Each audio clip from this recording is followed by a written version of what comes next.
I'm Dr. George Flinn, and welcome to InDepth TV. Today we're going to discuss what's going on in our world. What's going on with you, what's going on with me, what's going on with all of our neighbors. You know, with all of the COVID and the social distancing, and we're in masks, you can't really tell what somebody's expression is, so a lot of the translation gets lost. But more than that, a lot of things are online. And when people are online, especially when it's only typing or only chat but without video, a lot of people become much more, shall we say, direct. They don't look after others. A lot more meanness comes out. And that's what I wanted to discuss with you today. A friend of mine passed away a few months ago. He was something like 95, and at his funeral, which was in California, I got a copy of it, but they sent me the things that were handed out at the funeral. And one of and I'm just going to go through a few of them for you, and it was very good advice. So I think we need to know it, especially at this time, especially with what's going on with all the people around, everybody staying away from each other, everybody afraid of each other, nobody getting the physical touch, saying you're a good person, a pat on the back. That is not happening right now, but we can still overcome this. And that's what this is about.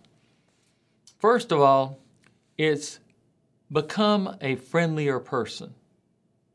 Now, how friendly are you? You say, well, I'm pretty friendly, you know. But are you really?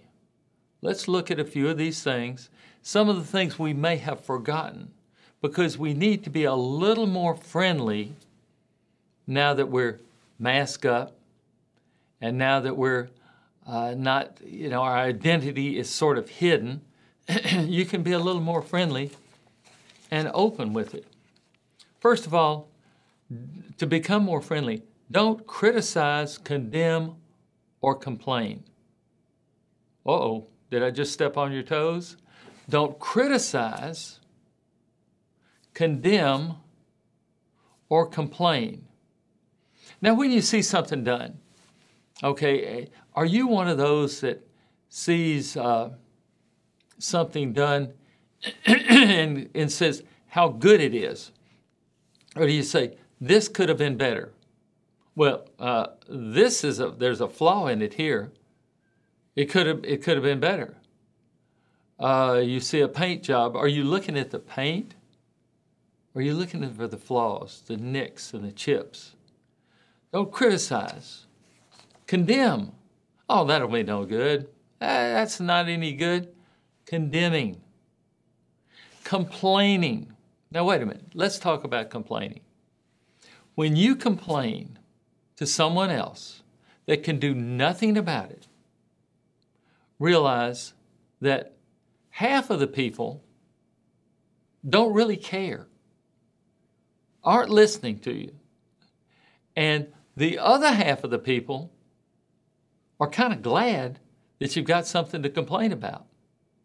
Have you ever thought of it that way? So no need in complaining unless someone can do something about it. And then you just ask for help rather than complain all the time.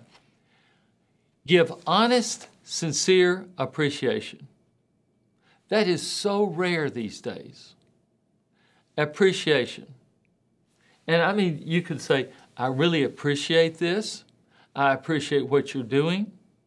I really thank you for it. But be honest and sincere. Don't make up something just to say, oh, I appreciate that. And if you can, rather than saying, I appreciate you, you say, I appreciate you holding the door for me. Have something specific that you appreciate rather than just a generalization. So that give honest and sincere appreciation. Become genuinely, I mean, not fake, interested in other people. What's going on with them? Not what's going on with you. What's going on with them. Because in their lives, who's the most important person? They are. You're not. In your life, you're the most important person. But when you're becoming more friendly, you are genuinely interested in what's going on in their life, what's happening with them, what's their history, where have they been, where did they grow up, where did they go to school, something about them, and I'll guarantee you'll remember more about them. You'll remember their names. You know, everybody says, well, I can't remember names. If you learn something about them, if you associate their name with something about their history, with something about their story, and there are any number of stories that you can remember. Any number. You can't run out of stories. And it's always good to have these stories. Smile. Now, we've had talk after talk about smiling. And all you got to do is smile. Now, the problem you have right now, I'm not complaining. I'm just pointing it out. The challenge that you have, most people at this time have on a mask. And when you smile, you can't see that smile. Now, that's good and bad. It's good that you can detect a fake smile. It's bad that you can't hide a real smile. Both of them. When you smile, a real smile, your mask is here, but your eyes, they'll squint just a little bit when you smile, really, rather than like that. A real smile, your eyes will change a little bit. So people will be able to tell that you're smiling. That is a good thing for us, to learn how to do this so that when the masks come off, when we get through all of this, you will know how to genuinely smile without just that fake smile from your mouth. That fake, you know the smile. You know what I'm talking about. So it is a good thing for us to be able to practice showing a full facial smile. Remember that a person's name is, to that person, the sweetest and most important sound in any language. Their name. They've had it all their life.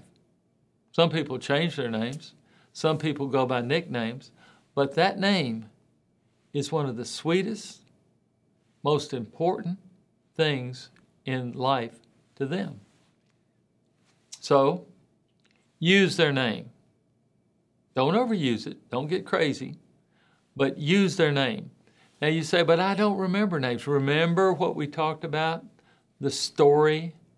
What's their life story? Where did they grow up? Learn something about them, and their name will come to you. Okay. Even if you go up to someone that you met a year ago and you can remember their story and you can't remember their name, you say, I remember this and this and this about you. But your name is escaping me, but I remember everything about you. And I want to know, and I want to associate this story, because if you know their story, they're going to know that they were important enough to you to remember something. And they just get the name. So there's no embarrassment. It's just, I want to add a name to this fantastic story, this story of your life that you told me. That is your answer. If you say, I'm horrible with names, you're not horrible with stories. I can tell you, you're not bad with stories. Everybody likes a good story. And you're not bad with it. You're good with stories. Okay. Be a good listener. Encourage others to talk about themselves. You know the old cliche. You were given 2 ears and 1 mouth. So you should listen twice as much as you talk. Well, now a lot of people abuse that cliche, and you should listen. You should genuinely listen to someone. Don't be thinking about what I'm going to say next, because then you're not listening. You're doing what's called multitasking. And when you multitask, your brain only operates 50% of the time. It's got to switch over. Okay, what am I going to think? Oh, I'm listening. Oh, what am I going to think? Oh, I'm listening. You can't do two things at once. Sorry, I wish you could. It doesn't work. Even computers, when you open up too many tabs and they try to do all of this stuff, they slow down. And you will slow down also. You can do it, but you'll be much slower if you would just pay attention to listening, and then when it's your time to talk, talk. You don't have to plan your talk. It's a conversation. It's not a presentation. So you just talk normally, naturally. And that is true communication, listening and then talking, not listening while you're thinking about what you're going to say next. And then you actually have no idea what they said because you're thinking about what you're going to say. And so please listen and be genuinely listening to someone else. Now, when you talk, make sure you talk in terms of the other person's interest. What are they interested in?